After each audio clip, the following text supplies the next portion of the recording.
Gilgo Beach murder suspect Rex Heuermann is due back in Suffolk County Court in Riverhead later this month. Saturday marks 1 year since the arrest of the 60-year-old architect from Massapequa, Long Island.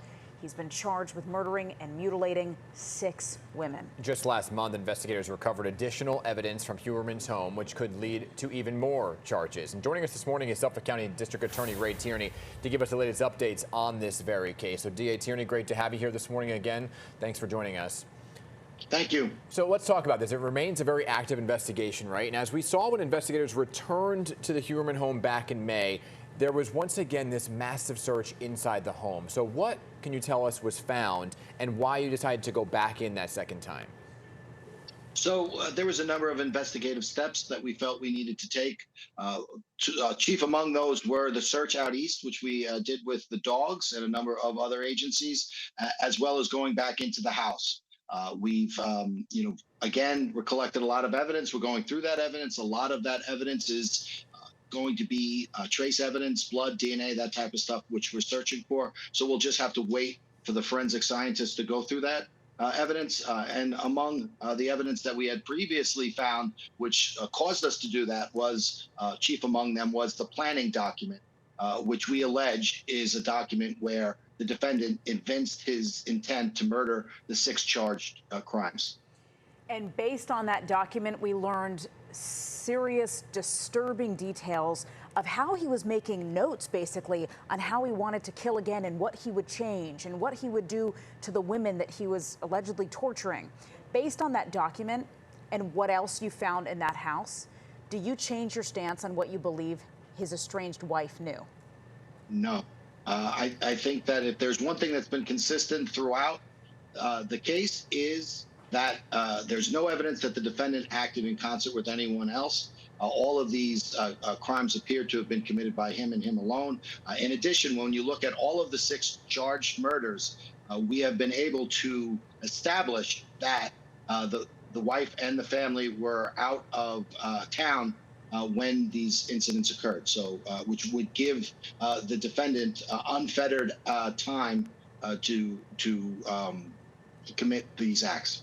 Yeah, you know, Heuermann was initially charged with the deaths of those Gilgo 4, right? That was the first press conference you had about a year ago. But since then, he's been charged with 2 more. And now you're back there looking for more evidence, right? We know about the blueprint.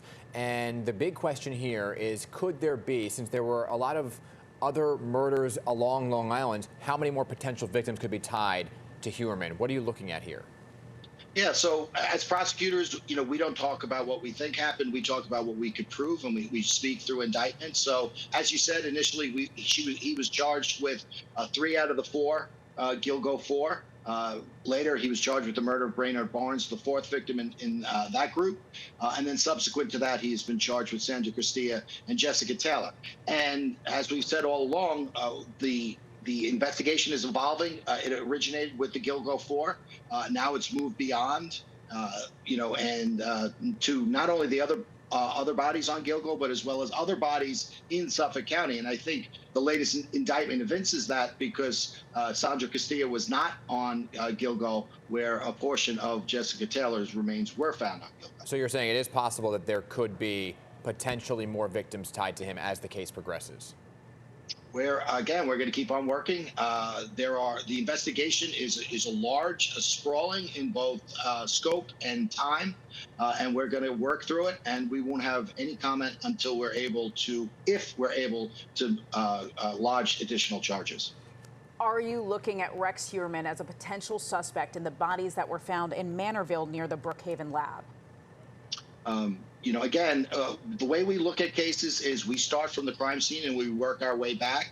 We don't come in with any preconceived ideas about who may or may not have done it. So each body is a different crime scene. We start at that crime scene and we work our way out, and we don't talk about it until we're ready to make a charge. Yeah, and hypotheticals, right? Nobody wants to hear about the hypothetical. But I guess that there's a big question about the timeline, right? And when this all potentially began and the age of some of these workers. And I know you've interviewed hundreds of sex workers who have claimed to have had encounters now with Heuermann, which date back to more than 30 years ago. So could this have all began? I know it's a hypothetical again, but could it have began 30 years ago? Well, I mean, I think the allegation is the earliest one is Sandra Castillo, which is 1993, Yeah. which puts us back in that time frame. So anything is really in play. But again, it's the evidence which dictates, and it's what we can prove, not what we think. I want to ask you, based on what was discovered in Heuermann's house, all of the evidence, including that blueprint, what surprised you most?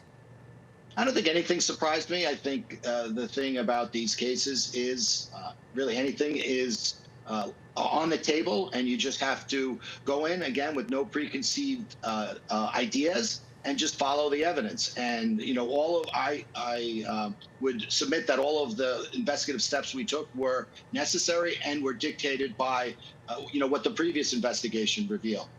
We first identified Mr. Heuermann as a suspect, and that's all he is a suspect at this point. March 14th of 2022, and we've been working ever since to try to establish more evidence. Yeah, and I think going back into the home surprised many, right? Because you spent quite a number of days in the original time you were there.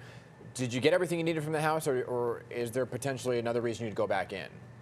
Well, I mean, I think the reason why we went back the second time is because we gathered a tremendous amount of evidence, including a tremendous amount of digital evidence. Yeah. Many of that evidence was encrypted, so we had to unencrypt it. And we had to evaluate it. So that took a while. The planning document, which is referenced in our bail letter, we discovered that in March of this year, and based upon that, we went back in. Based on what we saw from the earlier search. Gotcha. So, DA, we're almost out of time. We're out of time. I just want to get real quick on what happened to the next court date. So again, unfortunately, cases aren't like TV, especially a case like this when we're going back all the way to 1993. Tremendous amount of forensic, digital, and other evidence and documents which we have to provide to the defense. We've been doing that. We're going to continue to do that. All right, Suffolk County District Attorney Ray Tierney, thank you so much again for joining us and keeping us up to date on everything. This is a riveting case that has the attention of the tri-state. Thank you.